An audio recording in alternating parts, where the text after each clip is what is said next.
Prime Minister Dr. Manmohan Singh plays the trusted ally of the DMK, gives them time by reserving 2 seats in the region.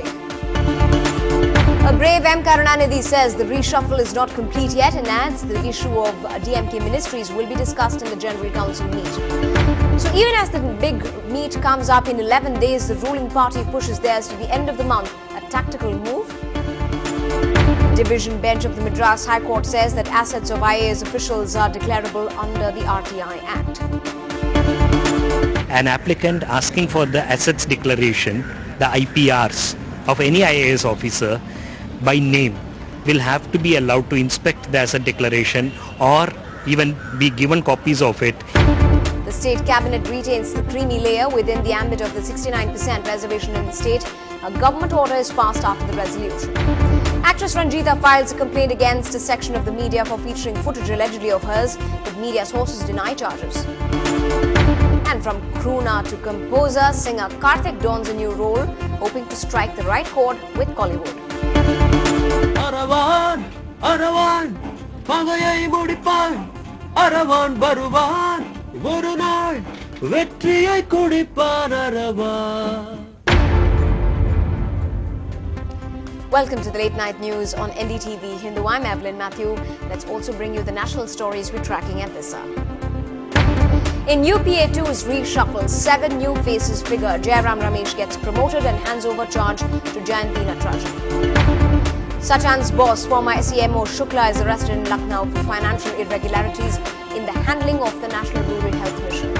6-year-old Roshan, whose mother went missing after the Kalka train disaster, is reunited with her father, but her mother is dead. And on a road trip from Mumbai, the cast of Zindagi Na Milegi Dobara finally end their journey in Gurgaon. Our top story tonight, just when we were beginning to think about the missing southern ally of the UPA in the big swearing-in picture and whether it started to speak of cracks in the 7-year-long marriage of the two stalwart parties, the Prime Minister came to the rescue. Right after that big reshuffle, in fact hours after that, Dr. Manmohan Singh said that 2 seats were reserved for the DMK. While the top political leader in the country looked accommodating with the DMK today, he has also said and asked the party to come out with their decision soon enough. Speaking on the reshuffle, Dr. Singh hoped that it was the last major reshuffle before going to the polls.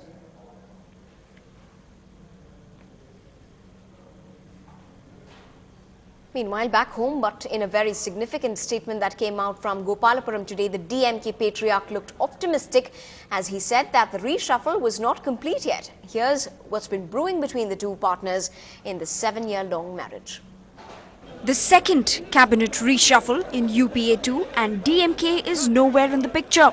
And all that the DMK patriarch Karunanidhi had to say was this: the reshuffle is not complete yet, did not ask for any replacement portfolio from Pranab. But what is significant is Karuna's next line: we will decide on all issues relating to centre and ministers in our General Council meeting. This is the first time in 7 years that the DMK is not saying that all is well with its ally, the Congress.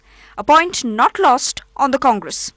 This alliance is there, the alliance will continue and it will be strengthened. And clearly Kanimuri and not cabinet berth is the top agenda for the DMK today. Any replacement? No, we have not decided anything over that. DMK's Rajya Sabha MP and Karunanidhi's favourite daughter Kanimuri has been languishing in Tihar jail for over a month now. However, it seems that the Congress has not forgotten its southern ally. An hour after the swearing-in ceremony, Prime Minister Dr. Manmohan Singh said 2 berths were reserved for the DMK in the UPA government.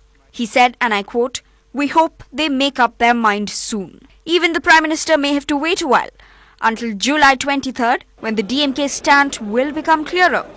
Will it pull out its ministers or will it accept the 2 berths and let the marriage of convenience continue? Bureau Report, NDTV Hindu. Meanwhile, in what may be seen as a tactical move, the AIA-DMK has decided to postpone its own executive meet to the 30th of July. That's just a week after the DMK's own meeting. Now, this is the first big meet post the May polls that also celebrates the thumping victory for the AIA-DMK.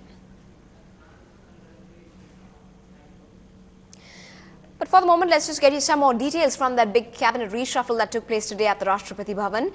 Jairam Ramesh has left the Environment Ministry, albeit with a promotion, and Veerappa Moily has been replaced as Law Minister by Salman Khurshid. Now, Mr. Ramesh, credited with revving up the Environment Ministry, has been promoted to cabinet rank with the Critical Rural Development Ministry. The big four ministries, meanwhile, Finance, Defence, Home and External Affairs, remain unchanged. And as anticipated, no replacements have been announced for the vacancies created by Mr. Dayanidhi Maran or even A. Raja, both from the DMK, who have resigned over corruption charges. Mr. Moily, who will move to Corporate Affairs, exits the Law Ministry at a time when the government has been reprimanded in a glut of cases by the Supreme Court. Ms. Jayanti Natarajan, former Congress spokesperson, will now handle the high-profile Environment Ministry as Minister of State with independent charge. As expected, Dinesh Trivedi of the Trinamool Congress has been given the Railways Ministry, a cabinet rank post vacated by his party chief, Mamata Banerjee, after she was elected West Bengal's chief minister. Now, one of the new faces in this time's cabinet is Milind Deora, Mumbai's young MP, who has been made Minister of State for Communications and Information Technology. Now, the virtual buzz that's up on the social networking space also has a lot to talk about today's reshuffle. This is Writing on the Wall.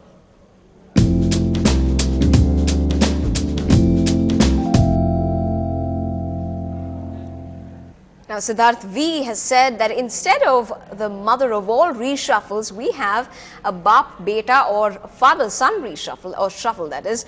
Murli Deora is out while Milind is in. That's quite some observation, but he is one of the very few young faces, at least among the 7 young faces, new faces in this cabinet. Let's now move over to some state news. The Madras High Court has reserved the judgment in the common syllabus case as per the directions of the Chief Justice. The arguments of both sides concluded today. The first bench heard the case for almost 20 hours since last Thursday. The minutes of the 9-member expert committee meeting on common syllabus was also submitted as directed by the court.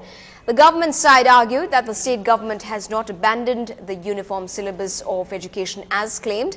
On the petitioner's side, it was argued that the action was politically motivated and misuse of legislative power by the present AIADMK regime.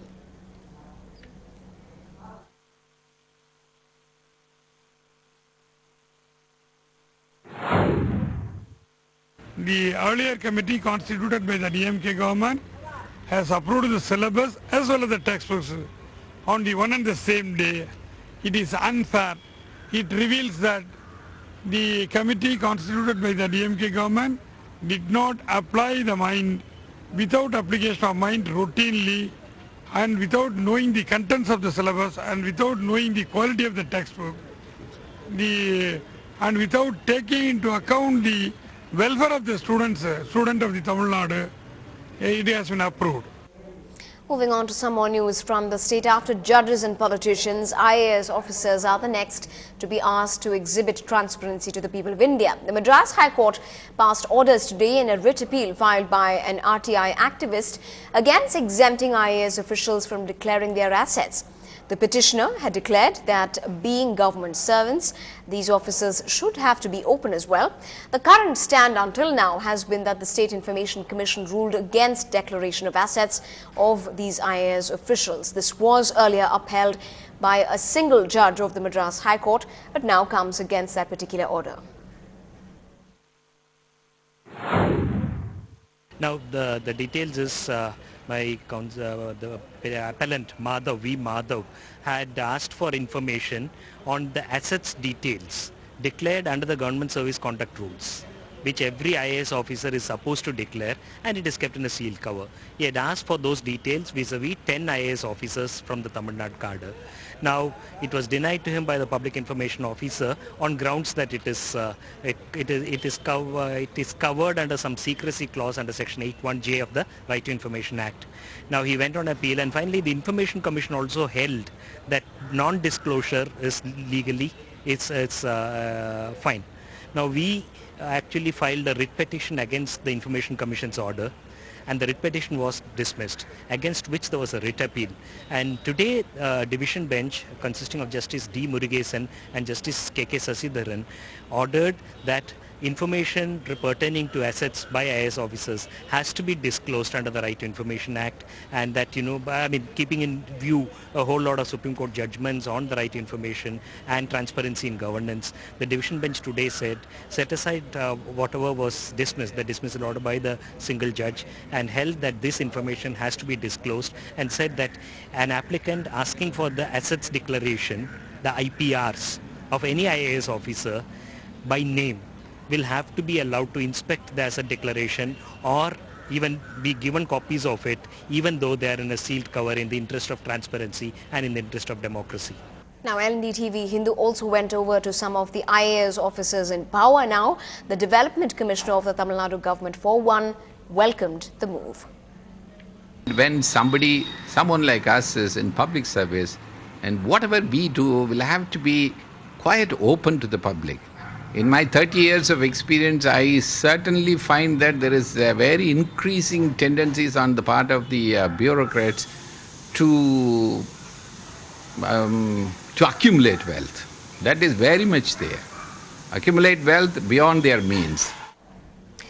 In quite a significant move by the Chief Minister, J. Jayalalitha, today the Tamil Nadu Cabinet has decided against the exclusion of the creamy layer from the ambit of 69% reservation that's been practiced here in the state. The Tamil Nadu Backward Classes Commission had collected data regarding this particular creamy layer following orders by the Supreme Court. Amma has said that it was the Commission's decision not to amend the 1994 Act for the 69% reservation that was designed for the benefits.